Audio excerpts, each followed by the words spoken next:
Bacaan dari kitab Yesaya. Inilah firman Allah.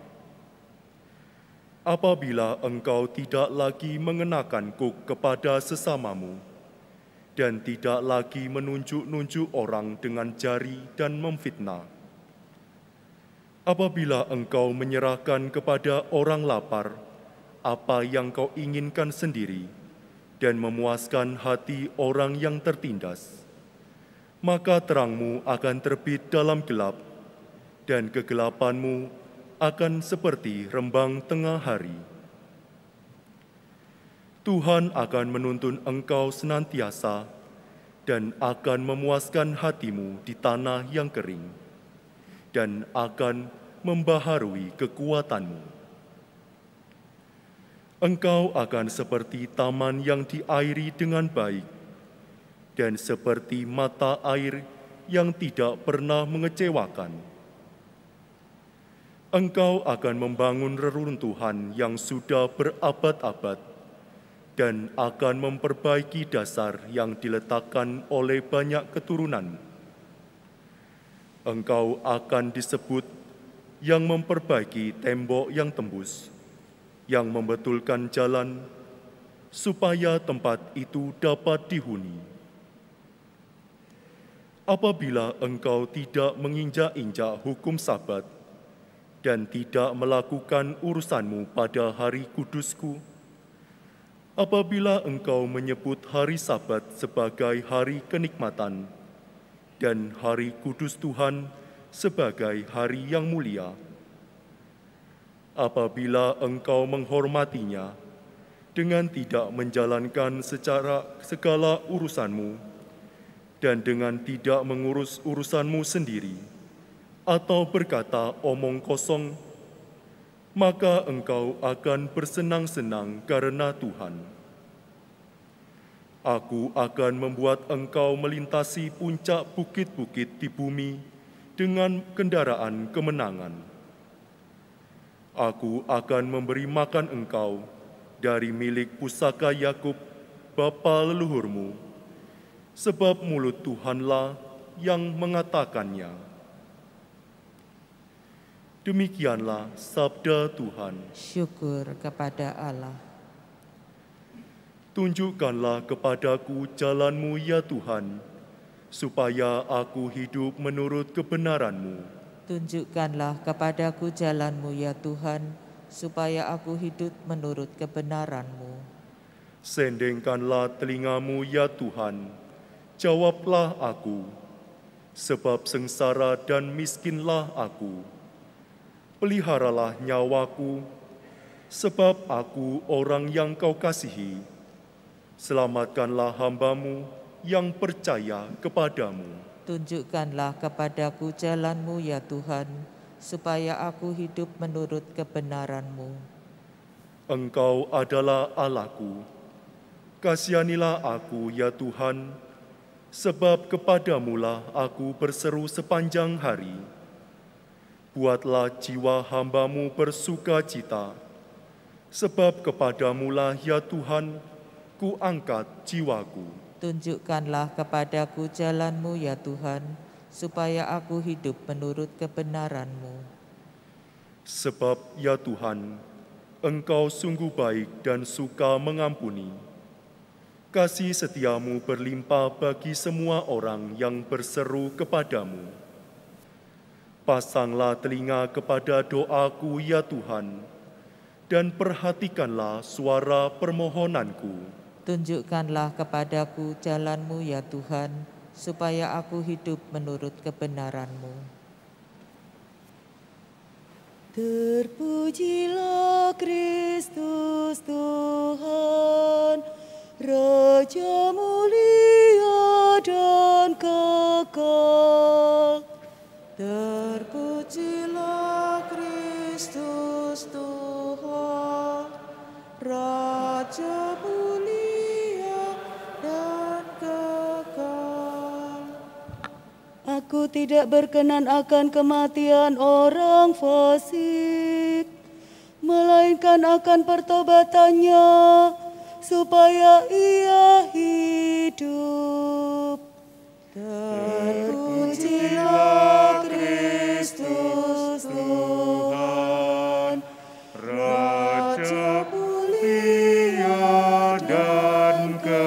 Engkau. Tuhan bersamamu. Dan bersama roh. Inilah Injil Yesus Kristus menurut Santo Lukas. Dimuliakanlah Tuhan. Sekali peristiwa, Yesus melihat seorang pemungut cukai yang bernama Lewi sedang duduk di rumah cukai. Yesus berkata kepadanya, "Ikutlah aku." Maka berdirilah Lewi dan meninggalkan segala sesuatu, lalu mengikuti dia. Lalu Lewi mengadakan suatu perjamuan besar untuk Yesus di rumahnya. Sejumlah besar pemungut cukai dan orang-orang lain ikut makan bersama-sama dengan dia. Orang-orang Farisi dan ahli-ahli Taurat bersungut-sungut kepada murid-murid Yesus. "Mengapa kamu makan dan minum bersama-sama dengan pemungut cukai dan orang berdosa?" Lalu jawab Yesus kepada mereka, "Bukan orang sehat yang memerlukan tabib, tapi orang sakit. Aku datang bukan untuk memanggil orang benar, tetapi orang berdosa, supaya mereka bertobat." Demikianlah sabda Tuhan. Terpujilah Kristus. Saudara-saudara, masa Prapaskah ini pertama mengundang kita untuk tetap mengucap syukur. Masa Romo masa Prapaskah kok bersyukur? Jelas bersyukur kalau kita melihat bacaan Injil hari ini. Bagaimana Yesus datang untuk orang berdosa. Ini suatu kegembiraan yang luar biasa. Sebab biasanya orang berdosa itu merasa diri sampah ya, sampah masyarakat, sampah di dalam keluarga. Tetapi tiba-tiba ada suatu suara yang berkata bahwa aku datang bukan untuk orang benar, orang berdosa. Ini tentu menjadi suatu berita yang menggembirakan. Itu sebabnya Injil dikatakan berita yang menggembirakan. Apalagi kalau kita melihat bahwa hakikat manusia adalah cenderung untuk berbuat dosa. Maka pada masa Prapaskah ini, kecuali rasa syukur Tuhan kita yang luar biasa ini, kita juga diminta untuk sekali lagi prihatin. Prihatin karena apa? Karena kita manusia berdosa, Tuhan tetap mau datang terutama untuk menyelamatkan. Untuk suatu keselamatan dibutuhkan pertobatan. Sebab tanpa pertobatan tidak akan ada penebusan. Tanpa pertobatan tidak ada pengampunan. Sementara kita hanya minta untuk bertobat dari kehidupan kita.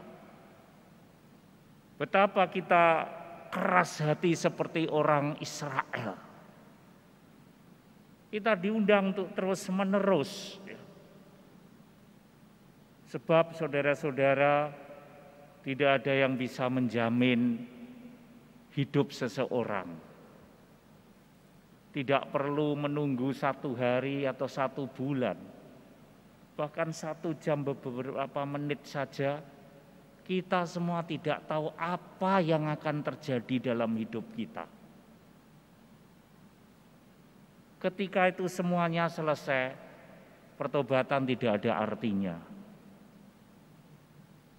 Itu sebabnya betapa kita diminta untuk terus membangun suatu pertobatan dalam hidup kita. Kita kehausan hal itu. Tetapi mengapa kita selalu jatuh dan jatuh di dalam dosa? Yesus datang setiap saat, dia tidak peduli Anda di mana, entah waktunya itu baik dalam kondisi yang tepat atau tidak. Dia datang, bisa datang setiap saat untuk menyelamatkan kita. Kita melihat bagaimana Matius, dia tidak sedang duduk bertobat, tidak ya. Dia tidak sedang memikir atau dalam kesendirian, tidak. Dia bekerja di kantornya, duduk sebagai pemungut cukai.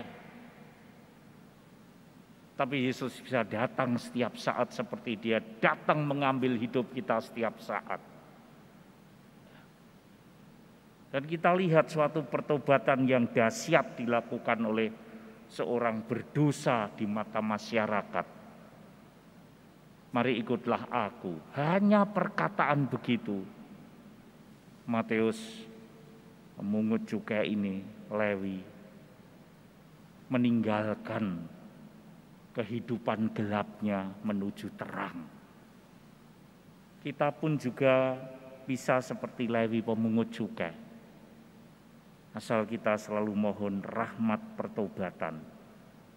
Oleh karena itu di masa Prapaskah ini, mohonlah rahmat pertobatan agar pertobatan kita tidak berjuang sendiri, tetapi rahmat pertobatan diberikan Allah untuk menyertai kita sehingga kita di masa Prapaskah ini layak membangun rahmat pertobatan.